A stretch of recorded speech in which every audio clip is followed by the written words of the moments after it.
It's late at night in South Korea, and there are all these rumors flying around, and all of a sudden, President Yoon is on TV declaring a state of emergency, saying that the military will now take over the government and that everything will be controlled and monitored by the military.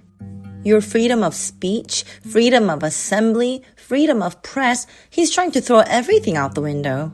South Korea is one of the most wired countries in the world, and it is well known for K-pop, beauty, tourism, and major businesses like Samsung and LG. And of course, Korea's beloved Sony.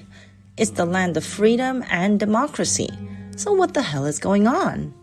People were confused and furious as the military began to take over.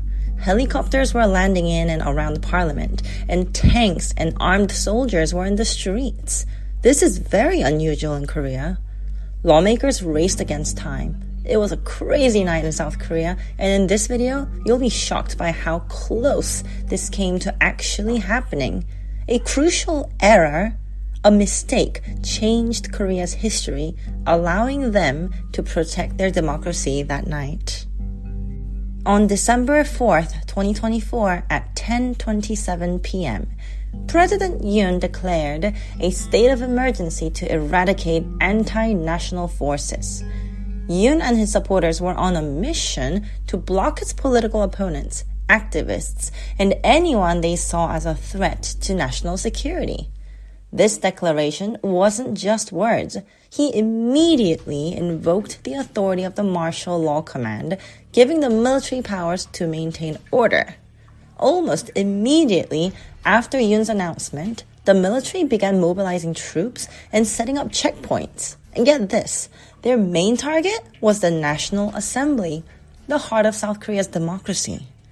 Witnesses described it as like something straight out of a political thriller. Armed soldiers converging on the building, helicopters circling overhead. Some were even like rappelling down onto the roof. Seriously, it was this crazy show of force designed to intimidate and paralyze the opposition. So the military is descending upon the National Assembly. And what was the opposition doing during all of this? Well, their response was immediate. The moment Yoon appeared on TV, the Democratic Party, the main opposition party, went into overdrive. Lawmakers were racing to the National Assembly. Some even hopped on the KTX, the high-speed rail, to get there as soon as possible. They knew they had to be there to challenge this declaration to make sure their voices were heard. It was chaos. Lawmakers pushing past these police barricades, arguing with officers who are trying to block access to the building. You've got lawmakers literally sprinting to the assembly while the military is closing it. You could hear the members of parliament screaming, "How could you not let MPs in the parliament? This is an illegal order." Now, there are leaked details about the planned coup. The goal was to prevent a quorum in the National Assembly. Quorum is the minimum number of members needed to be present to make the meeting valid. The military and the police officers were ordered to keep the MPs out of the voting chamber. Their goal that night was to physically capture certain important key lawmakers, essentially neutralizing the opposition's leadership. And if the military had arrived on schedule, they probably would have succeeded. Oh yes, the military was late. And this changed the whole game. Yes, so there was a delay. Did someone forget to set an alarm? Well, the military was supposed to be in place by 11 p.m. sharp. But there was this 48-minute delay because of, wait for it, Air Force miscommunication. They messed up the airspace control, and the helicopters carrying all those soldiers couldn't get clearance to land. It was this simple logistical error that almost changed the course of South Korea's history. A 48-minute delay because of a miscommunication. That's wild. You've got soldiers outside trying to force their way in. And what do you even do? Well, they did what they were elected to. They got to work. Remember, the coup plotters, they needed to prevent a quorum, which is the minimum number of lawmakers required to conduct official business, and that's 151. At least half of the 300 members of the National Assembly need to be present, which means that 151 members must be present for a quorum. Many of the lawmakers, the MPs, managed to get in while a huge number of soldiers were still circling in the air and not able to land. And during this time, the people confronted the soldiers who were there early, climbed walls, and did everything to barricade themselves in. The people used whatever they could use, like furniture and their bodies, to block the soldiers from entering to help the lawmakers to get to the voting chambers safely.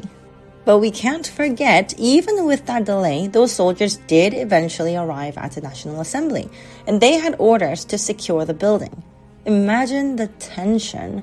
You're in this building that's supposed to be like the symbol of democracy, and it's literally under siege by the military. Miraculously, 190 members did manage to congregate and started working on a resolution to demand martial law to be lifted immediately. And this is why those 48 minutes were crucial. Because of that delay, they had just enough time to force themselves into the parliament to draft a resolution, get the necessary signatures, and officially submit it before the situation could escalate further. Under martial law, these MPs could have been easily arrested. So, they basically outmaneuvered the coup from within the building that was supposed to be under military control. It's pretty incredible. It's like something out of a movie, and it speaks to the courage and quick thinking of those lawmakers. They knew the stakes, and they knew the risks, but they refused to back down. But that's just one part of the story. While this was happening inside the National Assembly, there was another form of resistance brewing outside as news of the state of emergency spread and people took to the streets. These weren't small gatherings either. It was freezing cold outside and very late, yet thousands of people came out to protest and called for the restoration of democracy. The lawmakers inside the National Assembly passing resolutions and the citizens outside making their voices heard must put a lot of pressure on you, right?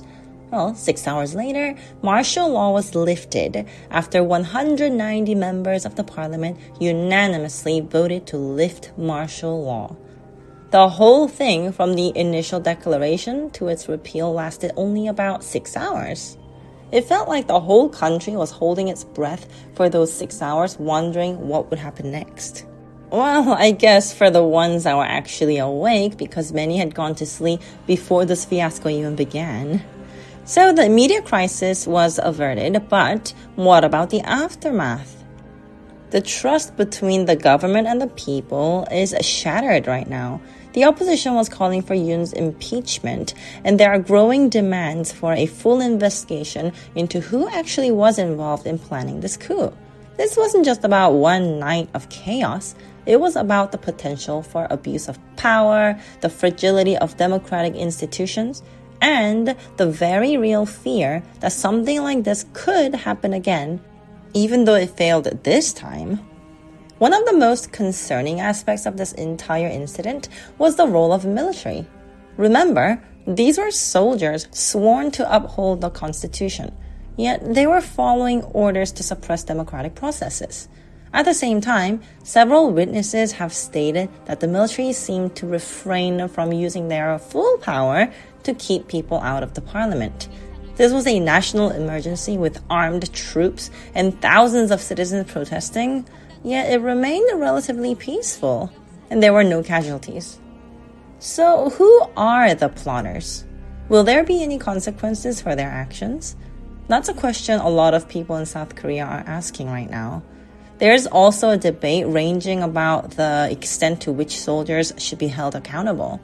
Some argue that they were simply following orders, while others believe they should have known better, that they had a duty to disobey illegal commands. What do you think about that? It makes you wonder what would have happened if those soldiers had refused to carry out those orders. It's almost like they held the fate of South Korean democracy in their hands that night. It's a chilling thought. Many South Koreans now have this renewed sense of anxiety and uncertainty. Imagine you're living in a country where you thought democracy was secure, and then suddenly you see tanks rolling through the streets. It makes you question everything, right? People are now thinking, could this happen again? Is our democracy truly safe? Those freedoms that we value so much were earned by the people who came before us. And now it's our turn to make sure they're still around for the next generation. I applaud those lawmakers racing to the National Assembly in the middle of the night, and all those citizens who took to the streets despite the freezing temperatures, knowing they could be arrested or worse. If something like this happened where you live, would you stand up and fight for your freedoms? Because we've seen even the fate of a whole country can depend on the actions of ordinary people. Thank you for listening. Bye!